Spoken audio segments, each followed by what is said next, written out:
शिक्षा के क्षेत्र में प्रौद्योगिकी संबंधी चिंतन, क्योंकि बहुत सारे औज़ार देखकर बहुत वर्षों तक हम लोग एक तरह से एक चकाचौंध में रहते हैं। लेकिन अब धीरे-धीरे वो चकाचौंध धीमा होने लगा है और अब गहन चिंतन शुरू होने लगा है, और वो चिंतन जो है, वो किस प्रकार से शिक्षण प्रविधि और टेक्नोलॉजी, शिक्षण प्रविधि और पेडागोजी को जोड़ा जाए, प्रौद्योगिकी को जोड़ा जाए। उसके लिए शब्द है अंग्रेजी में टेक्नो पेडागोजी, और मैं हिंदी में उसका मैंने जो कॉइन किया है अभी के लिए, मैं उसको शिक्षण प्रौद्योविधि कहता हूँ। टेक्नो पेडागोजी के स्थान पर शिक्षण प्रौद्योविधि, जिसमें प्रौद्योगिकी भी है और शिक्षण की प्रविधि भी है। इस क्षेत्र में काफ़ी चिंतन होने लगा है। आप देखेंगे कि धीरे-धीरे ये जितने भी संसाधन हमारे यहाँ उपलब्ध है, उन संसाधनों का अलग-अलग प्रकार से वर्गीकरण होने लगा है शिक्षण की प्रविधियों के आधार पर।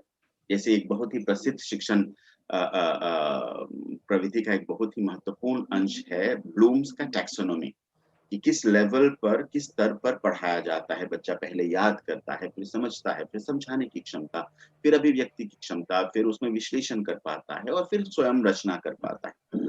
कौन-सा औज़ार किस कार्य के लिए कहाँ पर प्रयुक्त होना चाहिए, किस मात्रा में, किस प्रक्रिया से, कब, क्यों, कैसे, कितना, आदि-आदि, इस पर अब काफ़ी गहन चिंतन होने लगा है, वैश्विक शिक्षण के स्तर पर। हिंदी में थोड़ा-सा कम है, लेकिन धीरे-धीरे मुझे लगता है इसमें हमको जैसे बोलते हैं रीइन्वेंट द व्हील की आवश्यकता नहीं पड़ेगी। बहुत सारा चिंतन हो रहा है, उसको लेकर लाकर हिंदी की विशेषताओं के आधार पर उनका प्रयोग करने की आवश्यकता अब धीरे-धीरे उभरने लगी है।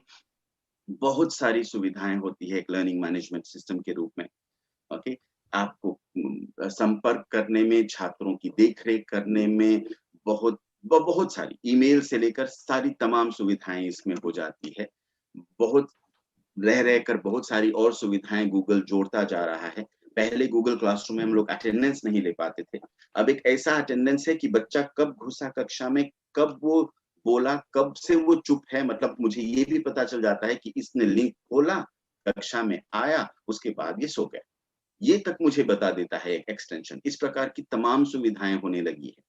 ये जो गूगल क्लासरूम है, इसका प्रयोग व्यक्ति के रूप में करना चाहें या संस्थागत करना चाहें, जहाँ तक मुझे मेरी जानकारी है, ये बहुत ही सस्ते में मिल पाती है। एक संस्था के लिए, एक शिक्षण संस्था के लिए, और जो भी संस्था इस प्रकार के काम करना चाहती है, उसके लिए बहुत सुविधाजनक हो जाती है। इसमें प्राइवेसी है, सिक्योरिटी है, डेटा की सुरक्षा आदि-आदि लेकर तमाम चीज़ें जो आप कह सकते हैं इसमें।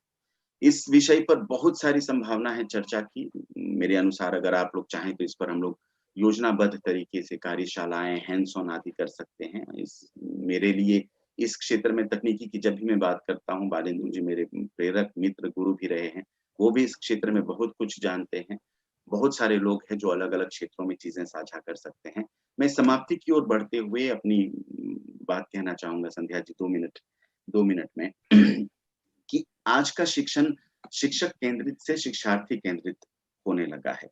और ये जो नई प्रविधियाँ आ रही है, ये हमको शिक्षण को शिक्षार्थी केंद्रित करने में बहुत ही सहयोग दे रही है।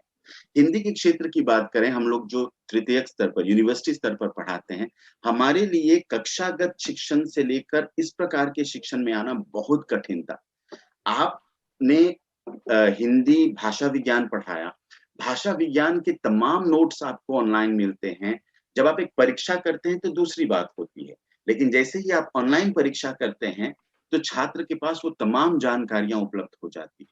और कक्षा में भी जैसे मैंने यहाँ पे लिखा है, परीक्षा देने के लिए छात्र कम, तोते ज़्यादा आ जाते हैं, क्योंकि वो रट कर आते हैं। जो बहुत ही महत्वपूर्ण चीज़ है इस प्रकार की शिक्षण प्रणाली में, वो है कि एक अध्यापक किस प्रकार से अपनी अध्यापन कला का प्रयोग करता है।